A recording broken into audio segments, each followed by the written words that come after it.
Votre Altesse,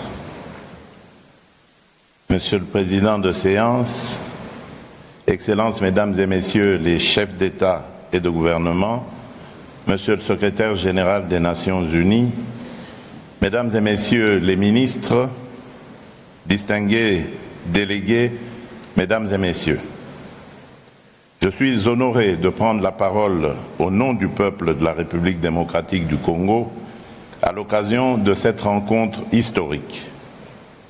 Nous sommes réunis ici à Doha pour parler de ce qui, au fond, nous concerne tous sans distinction de continent, de richesse ou de puissance, la dignité humaine.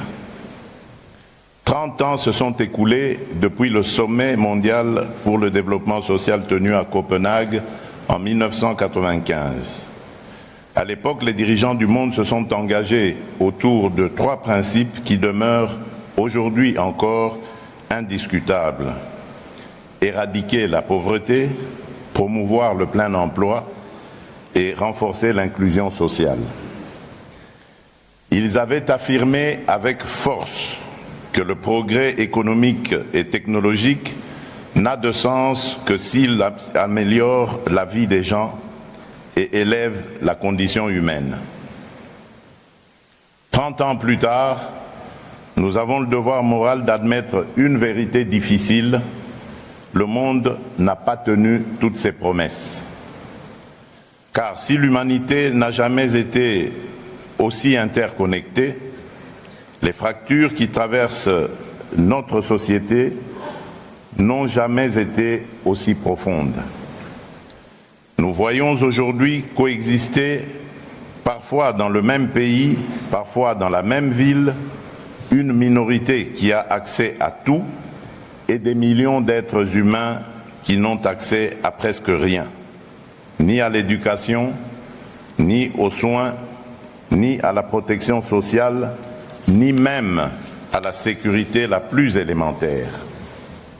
Ce paradoxe prive le développement de sa vocation première, être un facteur de cohésion, un vecteur de justice sociale, un instrument de paix sociale. Pour la République démocratique du Congo, cette question n'est pas théorique.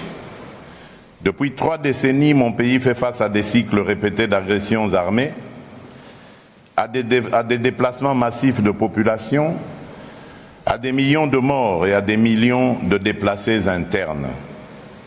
Pourtant, malgré la souffrance et malgré les pertes, notre peuple a choisi la résilience. Nous revenons aujourd'hui à la table du dialogue mondial pour contribuer, aux côtés des autres nations, à la réinvention d'une nouvelle alliance internationale fondée sur l'équité, la solidarité et la responsabilité partagée. Mesdames et Messieurs, dans ce contexte de tensions géopolitiques, de crise sociale, d'instabilité économique, de bouleversement climatique et de transition technologique rapide, nous n'avons plus le luxe d'un développement abstrait. Le développement social doit redevenir le cœur battant du développement tout court. C'est le choix que la République démocratique du Congo a fait. Dès le début de mon mandat, j'ai engagé le pays dans une transformation profonde de notre modèle de développement, rompre avec une vision purement extractive et centralisée pour bâtir une économie tournée vers l'humain, vers la justice sociale, vers l'égalité des chances entre territoires et vers la paix. Cette orientation repose sur 3 convictions. La dignité ne se négocie pas, l'égalité d'accès aux droits fondamentaux n'est pas un luxe, aucune paix durable n'existe sans justice sociale. Pour rendre ces principes réels et vérifiables, nous avons lancé des réformes majeures. Premièrement, la protection sociale. La République démocratique du Congo a entrepris une réforme ambitieuse fondée sur la couverture santé universelle. Depuis 2023, les soins sont gratuits pour les femmes enceintes, les mères et les nouveau-nés. Cela signifie que donner la vie ne doit plus être un risque financier ni une condamnation à la précarité. C'est une avancée historique vers l'accès équitable aux soins pour les plus vulnérables. Deuxièmement, l'éducation. Nous avons rendu l'enseignement primaire gratuit depuis 2020. Plus de 5 millions d'enfants ont pu aller à l'école ou y retourner. 5 millions d'enfants. Ce sont 5 millions d'histoires individuelles qui ne basculeront pas dans l'analphabétisme et l'exclusion. Pour consolider cette réforme et lutter contre l'inégalité des chances, nous déployons un programme national d'alimentation scolaire afin qu'aucun enfant n'abandonne l'école parce qu'il a faim. Troisièmement, la cohésion territoriale. Notre pays est vaste. Pendant trop longtemps, cette immensité a été le prétexte à l'inégalité. Nous avons décidé d'y répondre par un engagement concret, le programme de développement local des 145 territoires qui composent la République démocratique du Congo. Lancé en 2023, ce programme vise à reconnecter l'ensemble du territoire national et à réduire les écarts entre les centres urbains et les zones rurales. Sa première phase prévoit la construction de 2136 ouvrages publics, écoles, centres de santé, bâtiments administratifs. À ce jour, 1011 infrastructures sont déjà terminées et plus de la moitié des autres sont en cours de finalisation. Ce n'est pas un concept, ce sont des salles de classe qui ouvrent, ce sont des maternités qui fonctionnent, ce sont des services publics qui redeviennent accessibles. Mais le programme de développement local des 145 territoires n'est pas seulement un chantier de briques, c'est aussi une politique de dignité économique. Nous accompagnons les petits producteurs ruraux, nous structurons les filières agricoles locales, nous stimulons les économies de proximité et nous créons des emplois décents. Car une mère qui peut vivre de son travail sans devoir quitter sa terre, c'est déjà une victoire sociale. Mesdames et messieurs, à ces chantiers sociaux s'ajoute aujourd'hui une nouvelle dimension incontournable, la dimension climatique. Le changement climatique n'est pas pour nous un débat académique. Il est une réalité vécue. Inondations meurtrières, érosions qui engloutissent des quartiers entiers, sécheresses qui détruisent les récoltes et plongent des familles entières dans l'insécurité alimentaire. Dans ce contexte, le bassin du Congo est à la fois un rempart écologique pour l'humanité et un levier stratégique de développement pour notre pays. La République démocratique du Congo continue d'honorer ses engagements climatiques avec sérieux, mais le sous-financement chronique de l'adaptation et de l'atténuation freine la mise en œuvre des objectifs de développement durable. Nous le disons clairement, sans justice climatique, il n'y aura pas de justice sociale durable. Nous attendons donc une transformation profonde du financement international.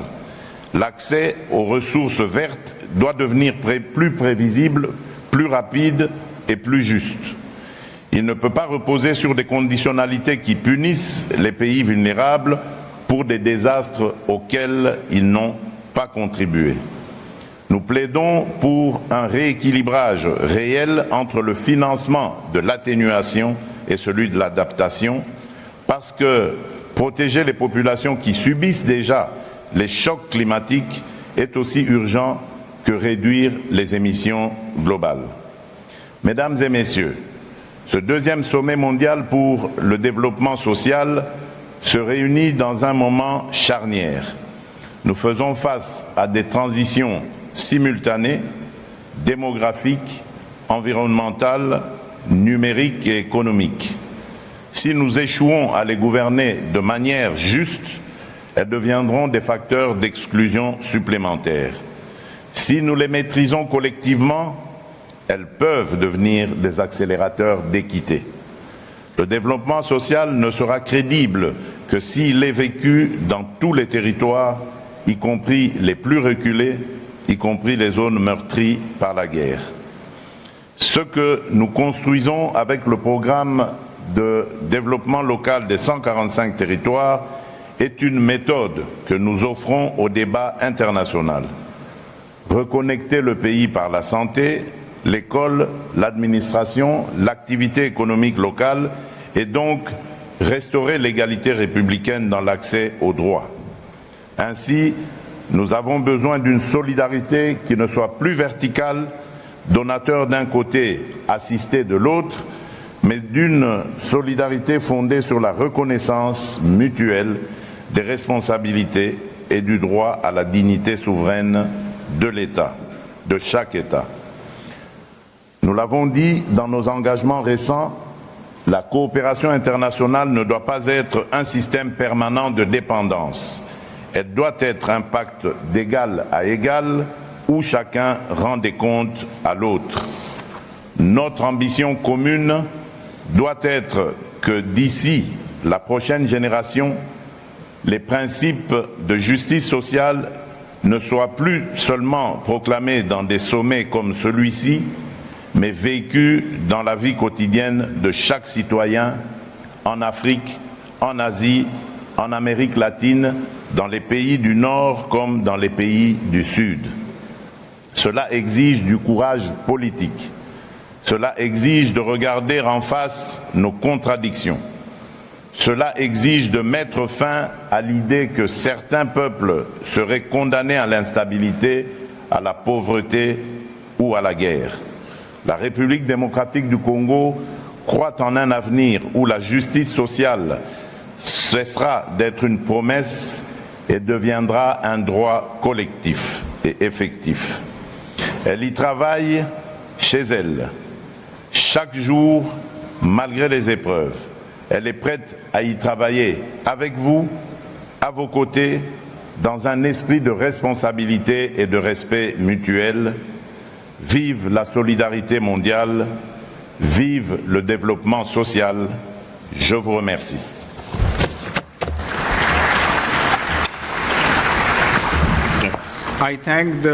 Je remercie le président de la République démocratique du Congo pour sa déclaration et j'invite maintenant son Excellence